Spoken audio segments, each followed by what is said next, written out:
All right, let's keep going down the list here.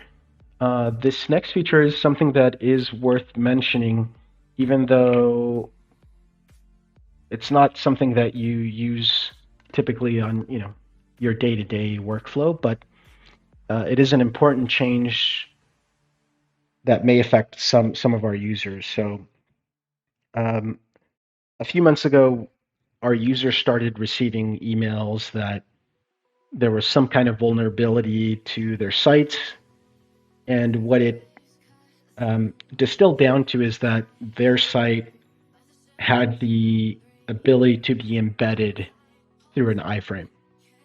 And the concern with that is you could embed a site through an iframe and then overlay on top of that embedded site some kind of invisible buttons or invisible links.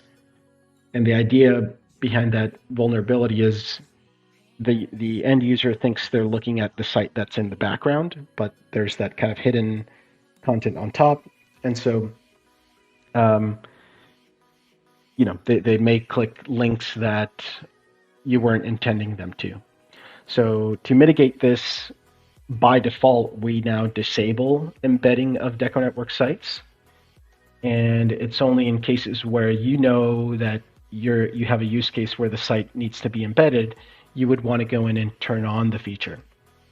So that new feature is going to be found under domain settings. So the same screen where you would go to apply a custom domain for your site is where we've placed the new allow embedding in iframe option. So again, the biggest change here to keep in mind is by default, all sites no longer allow embedding by default unless this option has been enabled for them.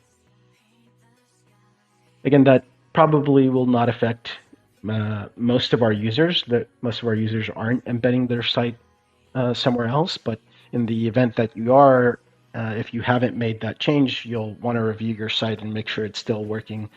If not, you may need to enable that option to allow embedding in iframes again.